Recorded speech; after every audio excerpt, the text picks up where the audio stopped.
ಎಲ್ರಿಗೂ ನಮಸ್ಕಾರ. ನಾನು ನಯನ. ರಾಜ್ಯದ ಡ್ಯಾಂನ ಇತಿಹಾಸದಲ್ಲಿಯೇ ಹೊಸ ದಾಖಲೆ ಬರೆಯಲು ತಂತ್ರಜ್ಞರು ಪ್ರಯತ್ನ ಪಡ್ತಾ ಇದ್ದಾರೆ. ನಿಮಗೆ ಗೊತ್ತಿದೆಯೋ ಇಲ್ವೋ, 2005ರಲ್ಲಿ ನಾರಾಯಣಪುರ ಜಲಾಶಯದ ಕ್ರಸ್ಟ್ ಗೇಟ್ ಕಿತ್ತು ಹೋದಾಗ ಇಡೀ ಡ್ಯಾಂನ ನೀರನ್ನ ಖಾಲಿ ಮಾಡಲಾಗಿತ್ತು. ಆದ್ರೆ ಇದೀಗ ತುಂಗಾಭದ್ರಾ ಜಲಾಶಯದ ಪರಿಸ್ಥಿತಿ ಏನು ಭಿನ್ನವಾಗಿ ಇಲ್ಲ. ಈಗಾಗಲೇ 40 ಟಿಎಂಸಿ ನೀರನ್ನ ವ್ಯರ್ಥವಾಗಿ ಖಾಲಿ ಮಾಡಲಾಗಿದೆ.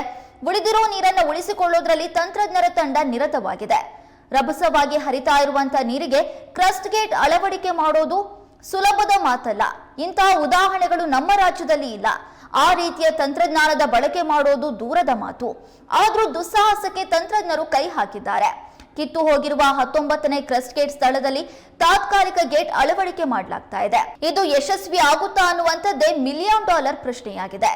ತಾತ್ಕಾಲಿಕ ಗೇಟ್ ಅಳವಡಿಕೆ ಮಾಡಿದ್ರೆ ಇತಿಹಾಸವಾಗಲಿದೆ.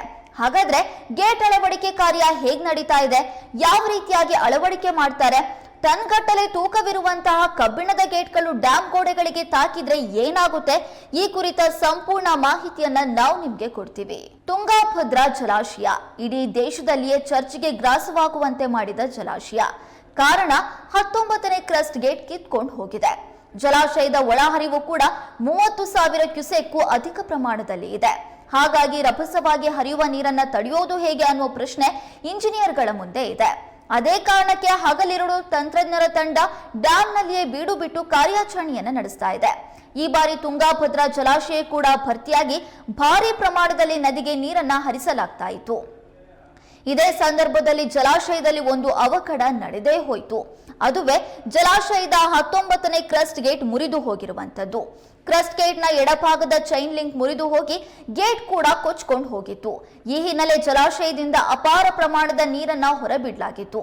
133 ಟಿಎಂಸಿ ಸಂಗ್ರಹಣಾ ಸಾಮರ್ಥ್ಯ ಹೊಂದಿರುವಂತಹ ಜಲಾಶಯದಲ್ಲಿ 30 ಟಿಎಂಸಿ ಹೂಳೆ ತುಂಬಿಕೊಂಡಿದೆ. ಆ ಹಿನ್ನೆಲೆ 103 ಅಡಿ ಸಂಗ್ರಹಣಾ ಸಾಮರ್ಥ್ಯ ಹೊಂದಿರುವಂತಹ ಜಲಾಶಯದಲ್ಲಿ ಈ ಬಾರಿ ಸುರಿದ ಉತ್ತಮ ಮಳೆಗೆ ಜಲಾಶಯ ಭರ್ತಿಯಾಗಿತ್ತು. ಆದ್ರೆ ಕ್ರಸ್ಟ್ ಗೇಟ್ ಮುರಿದು ಹೋಗಿರೋದ್ರಿಂದ ಜಲಾಶಯದಿಂದ ಭಾರಿ ಪ್ರಮಾಣದಲ್ಲಿ ನೀರನ್ನ ಹೊರಬಿಡಲಾಗಿತ್ತು.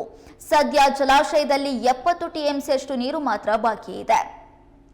ಇನ್ನು ತ್ರಿವಳಿ ರಾಜ್ಯ ಅಂದ್ರೆ ಕರ್ನಾಟಕ, ಆಂಧ್ರ ಪ್ರದೇಶ, ತೆಲಂಗಾಣಕ್ಕೆ ನೀರಾವರಿ ಒದಗಿಸ್ತಾ ಇರುವ ಜಲಾಶಯದಲ್ಲಿ ಹೆಚ್ಚಿನ ಪ್ರಮಾಣದಲ್ಲಿ ನೀರನ್ನು ಉಳಿಸುವ ನಿಟ್ಟಿನಲ್ಲಿ ಕ್ರಸ್ಟ್ ಗೇಟ್ ಸರಿಪಡಿಸುವ ಕಾರ್ಯವನ್ನು ಆರಂಭ ಮಾಡಲಾಗಿದೆ. ಬುಧವಾರದಿಂದ ಈ ಕಾರ್ಯಾಚರಣೆ ಆರಂಭ ಮಾಡಲಾಗಿತ್ತು. ಈ ಹಿನ್ನೆಲೆ ಹೊಸಪೇಟೆಯಲ್ಲಿ ಹಿಂದೂಸ್ತಾನ್ ಇಂಜಿನಿಯರಿಂಗ್ಸ್ ಹಾಗೂ ನಾರಾಯಣ ಇಂಜಿನಿಯರಿಂಗ್ಸ್ ನಿಂದ 5 ಸ್ಟಾಪ್ ಲಾಕ್ ಗೇಟ್ಗಳನ್ನು ತಯಾರು ಮಾಡಲಾಗಿತ್ತು. ಆ ಗೇಟ್ಗಳನ್ನು ಒಂದೊಂದಾಗಿ ಅಳವಡಿಕೆ ಮಾಡುವ ಮೂಲಕ ನೀರನ್ನ ತಡೆಯುವ ಯೋಜನೆಯನ್ನ ಇಂಜಿನಿಯರ್ಗಳು, ತಂತ್ರಜ್ಞರು ಹಾಕಿಕೊಂಡಿದ್ರು. ಬುಧವಾರ ಬೆಳಗ್ಗೆ ತಜ್ಞರ ತಂಡ ನೀರಿನ ಒಳಗೆ ಇಳಿದು ವೇಗ ಪರೀಕ್ಷೆಯನ್ನ ಮಾಡಿದ್ರು. ಇನ್ನು ಡ್ಯಾಂನ ಗೇಟ್ನ ಉದ್ದ 60 ಅಡಿ ಅಗಲ, 20 ಅಡಿ ಉದ್ದ, 48 ಟನ್ ತೂಕ ಹೊಂದಿದೆ. ಅಷ್ಟು ತೂಕದ ಗೇಟ್ ಅನ್ನ ಸಿದ್ಧಪಡಿಸೋದು ಕಷ್ಟ ಸಾಧ್ಯ ಅಂತ 60 ಅಡಿ ಅಗಲ, 5 ಅಡಿ ಉದ್ದದ ಗೇಟ್ ಅನ್ನ ಸಿದ್ಧಪಡಿಸಲಾಯಿತು. ಆ ಗೇಟ್ಗಳನ್ನ ತೆಗೆದುಕೊಂಡು ಹೋಗೋದು ಅಷ್ಟು ಸುಲಭದ ಮಾತಲ್ಲ. ಕ್ರೇನ್ನ ಭಾರಿ ತೂಕದಿಂದ ಜಲಾಶಯಕ್ಕೆ ಹಾನಿಯಾಗುವ ಸಾಧ್ಯತೆ ಇತ್ತು. ಇಷ್ಟೆಲ್ಲ ಹರಸಾಹಸದ ನಡುವೆಯೂ ಗೇಟ್ ಕೂರಿಸುವ ಕಾರ್ಯವನ್ನ ಆರಂಭ ಮಾಡಲಾಗಿತ್ತು. ಇನ್ನು ಅಳವಡಿಕೆ ಮಾಡುವ ಸಂದರ್ಭದಲ್ಲಿ ಸುರಕ್ಷತಾ ಕ್ರಮವಾಗಿ ಎಸ್ಡಿಆರ್ಎಫ್ ತಂಡವನ್ನ ಸ್ಥಳದಲ್ಲಿ ನಿಯೋಜನೆ ಮಾಡಲಾಗಿತ್ತು. ಕಾರ್ಯಾಚರಣೆಯಲ್ಲಿ 80ಕ್ಕೂ ಅಧಿಕ ಕಾರ್ಮಿಕರು, ಇಂಜಿನಿಯರ್ಗಳು ಪಾಲ್ಗೊಂಡಿದ್ರು. ಒಂದ್ ವೇಳೆ ಆಯತಪ್ಪಿ ನದಿಗೆ ಯಾರಾದ್ರೂ ಬಿದ್ರೆ ಅವರನ್ನ ರಕ್ಷಿಸುವ ಸಲುವಾಗಿ 5-6 ಮಂದಿಯ ಎಸ್ಡಿಆರ್ಎಫ್ ಸಿಬ್ಬಂದಿಯನ್ನು ಕೂಡ ನದಿಯ ಕೆಳಭಾಗದಲ್ಲಿ ಸಜ್ಜಾಗಿ ನಿಲ್ಲಿಸಲಾಗಿತ್ತು. ಸಂರಕ್ಷಣಾ ಕಾರ್ಯಾಚರಣೆಗೆ ನೆರವಾಗಲು ದೋಣಿಗಳನ್ನು ಕೂಡ ತರಲಾಗಿತ್ತು. ಮೊದಲ ಗೇಟ್ ಕೂರಿಸುವ ಯತ್ನ ಸಫಲವಾದ್ರೆ ಇಡೀ ಕಾರ್ಯಾಚರಣೆಯ ಅರ್ಧ ಕೆಲಸ ಮುಗಿದಂತೆಯೇ ಅಂತ ಹೇಳಲಾಗಿತ್ತು. ರೈತರಿಗೆ, ಇಡೀ ನಾಡಿನ ಜನತೆಗೆ ಶುಕ್ರವಾರದ ಒಳಗೆ ಶುಭ ಸುದ್ದಿ ಲಭಿಸುವ ನಿರೀಕ್ಷೆಯನ್ನ ಇಟ್ಕೊಳ್ಳಲಾಗಿತ್ತು. ಆದ್ರೆ ಈ ಪ್ರಯತ್ನ ವಿಫಲವಾಗಿದೆ. ತಾತ್ಕಾಲಿಕವಾಗಿ 5 ಗೇಟ್ ಸಿದ್ಧಪಡಿಸಿದ್ರು, 1 ಗೇಟ್ ಮಾತ್ರ ಅಳವಡಿಸಿ ಇದು ನೀರಿನ ಹರಿವನ್ನ ತಡೆಯುತ್ತಾ ಅಂತ ಪರಿಶೀಲನೆ ನಡೆಸಲಾಗಿತ್ತು. ಆದ್ರೆ ಈ ಪ್ರಯತ್ನ ಫಲ ಕೊಟ್ಟಿಲ್ಲ. ಡ್ಯಾಮ್ ಗೇಟ್ ಅಳವಡಿಕೆಗೆ ಪ್ಲಾನ್ ಎ, ಬಿ ಮಾಡಿದ ವಿಚಾರದಲ್ಲಿ ಪ್ಲಾನ್ ಎ ನಲ್ಲಿ 64 ಅಡಿ ಅಗಲ, 4 ಅಡಿ ಎತ್ತರದ 5 ಪ್ಲೇಟ್ಗಳನ್ನ ಹಂತ ಹಂತವಾಗಿ ನೀರಿನಲ್ಲಿ ಇಳಿಬಿಟ್ಟು ನೀರು ಉಳಿಸುವ ಪ್ರಯತ್ನ ಮಾಡಲಾಯಿತು. ಈ ಸಲಹೆಯನ್ನ ತಜ್ಞ ಕನ್ನಯ್ಯ ಅವರ ತಂಡ ನೀಡಿತ್ತು. ಆದ್ರೆ ಇದು ವರ್ಕೌಟ್ ಆಗಿಲ್ಲ. ಯಾಕಂದ್ರೆ ಜಿಂದಾಲ್ ಕಂಪನಿಯ ಗೇಟ್ ಎಲಿಮೆಂಟ್ನ ಕೊಂಡಿಗಳು 19ನೇ ತೂಬಿನ ಕಲ್ಲಿನ ಪಿಲ್ಲರ್ನ ಕೊಂಡಿಗಳಿಗೆ ಸರಿಯಾಗಿ ಹೊಂದಾಣಿಕೆ ಆಗಿಲ್ಲ. ಹೀಗಾಗಿ ಹೊಸಹಳ್ಳಿಯಲ್ಲಿ ಸಿದ್ಧಪಡಿಸಲಾದ ಗೇಟ್ ಎಲಿಮೆಂಟ್ ತಂದಿರಿಸಲು ನಿರ್ಧರಿಸಲಾಗಿದೆ ಎಂದು ಅಧಿಕಾರಿಗಳು ತಿಳಿಸಿದ್ದಾರೆ. ಹಾಗಾದ್ರೆ ಮುಂದಿನ ಕಥೆ ಏನು? ಇದು ಸದ್ಯ ಸಾಮಾನ್ಯ ಜನರನ್ನ, ರೈತರನ್ನ ಕಾಡ್ತಾ ಇರುವಂತ ಪ್ರಶ್ನೆ. ಸದ್ಯಕ್ಕೆ ಪ್ಲಾನ್ ಎ ವರ್ಕೌಟ್ ಆಗಿಲ್ಲ. ಹಾಗಾಗಿ ಇನ್ನು ಪ್ಲಾನ್ ಬಿ ಪ್ರಕಾರ ಕಾರ್ಯಾಚರಣೆ ಆರಂಭ ಮಾಡಲಾಗಿದೆ. ಹಾಗಾಗಿ ಡ್ಯಾಂನಿಂದ ಮತ್ತಷ್ಟು ನೀರನ್ನ ನದಿಗೆ ಬಿಡಲಾಗ್ತಾ ಇದೆ. ಆ ಬಳಿಕವೇ ಪ್ಲಾನ್ ಬಿ ಪ್ರಕಾರ ಗೇಟ್ ಅಳವಡಿಕೆ ಕಾರ್ಯ ನಡೆಯಲಿದೆ. ಸದ್ಯ ಜಲಾಶಯದಲ್ಲಿ 70 ಟಿಎಂಸಿ ಅಷ್ಟು ನೀರಿದ್ದು 52 ಟಿಎಂಸಿಯವರೆಗೆ ನೀರನ್ನ ಖಾಲಿ ಮಾಡಿದ್ರೆ ಮುಂದಿನ ಕಾರ್ಯಾಚರಣೆ ಮಾಡೋದಕ್ಕೆ ಸಾಧ್ಯವಾಗುತ್ತೆ. ಅಷ್ಟಕ್ಕೂ ಜಲಾಶಯದಲ್ಲಿ ಬೇಸಿಗೆ ಸಂದರ್ಭದಲ್ಲಿ ಕಾರ್ಯಾಚರಣೆ ಮಾಡೋದು ಅಷ್ಟು ಸುಲಭದ ಮಾತಲ್ಲ. ಅಂಥದ್ರಲ್ಲಿ ಅಪಾರ ಪ್ರಮಾಣದಲ್ಲಿ ಮಳೆ ಬಂದಿದೆ, ಜಲಾಶಯ ಭರ್ತಿಯಾಗಿದೆ. ರಭಸವಾಗಿ ಹರಿತಾ ಇರುವಂತ ನೀರಿನಲ್ಲಿ ಕ್ರಸ್ಟ್ ಗೇಟ್ ಸರಿ ಮಾಡಬೇಕು ಅಂದ್ರೆ ಅದು ದುಸ್ಸಾಹಸವೇ ಸರಿ. ಕಳೆದ ವರ್ಷ ಬರವಿತ್ತು, ಜಲಾಶಯ ಭರ್ತಿಯಾಗದೆ ರೈತರು ಸಂಕಷ್ಟಕ್ಕೆ ಸಿಲುಕಿದ್ರು.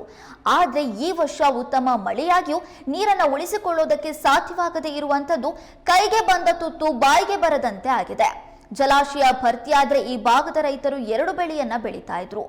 ಆದ್ರೆ ಈ ವರ್ಷ ಜಲಾಶಯದಿಂದ ಅಪಾರ ಪ್ರಮಾಣದಲ್ಲಿ ನೀರು ಹೊರಬಿಟ್ಟಿರೋದ್ರಿಂದ 1 ಬೆಳೆ ಬೆಳೆಯೋದು ಕೂಡ ಕಷ್ಟವಾಗಿದೆ. ಆದಷ್ಟು ಶೀಘ್ರವಾಗಿ ತುಂಗಾಭದ್ರಾ ಜಲಾಶಯಕ್ಕೆ ತಾತ್ಕಾಲಿಕವಾಗಿ ಗೇಟ್ ಅಳವಡಿಸಲಿ ಅಂತ ರೈತಾಪಿ ವರ್ಗ ಪ್ರಾರ್ಥಿಸ್ತಾ ಇದೆ. ನೀರಿನ ರಭಸ ಯಾವ ಪ್ರಮಾಣದಲ್ಲಿ ಇರುತ್ತೆ ಅನ್ನೋದನ್ನ ಅಂದಾಜಿಸೋದಕ್ಕೆ ಸಾಧ್ಯವಿಲ್ಲ. ಅದು ಅಲ್ಲದೆ ತುಂಗಾಭದ್ರಾ ಜಲಾಶಯ ಚಿಕ್ಕ ಜಲಾಶಯವಂತೂ ಅಲ್ವೇ ಅಲ್ಲ. ಏನಾದ್ರೂ ಸ್ವಲ್ಪ ಹೆಚ್ಚು ಕಮ್ಮಿ ಆದ್ರೆ ಜಲಾಶಯದ ಗೋಡೆಗಳಿಗೆ ಹೊಡೆತ ಬೀಳುವ ಸಾಧ್ಯತೆಗಳು ಇರುತ್ತೆ. ಅದರಲ್ಲೂ 13 ಟನ್ ಇರುವ ಒಂದೊಂದು ಗೇಟ್ ಅಳವಡಿಕೆ ಮಾಡುವ ಸಂದರ್ಭದಲ್ಲಿ ಬಹಳ ಎಚ್ಚರಿಕೆಯನ್ನು ವಹಿಸಬೇಕು. ಸ್ವಲ್ಪ ಯಾಮಾರಿದ್ರೂ ಜೀವಹಾನಿ ಆಗುವ ಸಾಧ್ಯತೆಗಳು ಕೂಡ ಇರುತ್ತವೆ. ಈ ಎಲ್ಲಾ ಪ್ರಯತ್ನಗಳು ಪೂರ್ಣಗೊಳ್ಳೋದಕ್ಕೆ ಎಷ್ಟು ದಿನ ಬೇಕಾಗುತ್ತೆ ಅನ್ನೋದು ತಂತ್ರಜ್ಞರಿಗೂ ಕೂಡ ಗೊತ್ತಾಗ್ತಾ ಇಲ್ಲ. ಏನಾಗುತ್ತೆ ಅನ್ನೋದನ್ನ ಮುಂದೆ ಕಾದು ನೋಡ್ಬೇಕಿದೆ.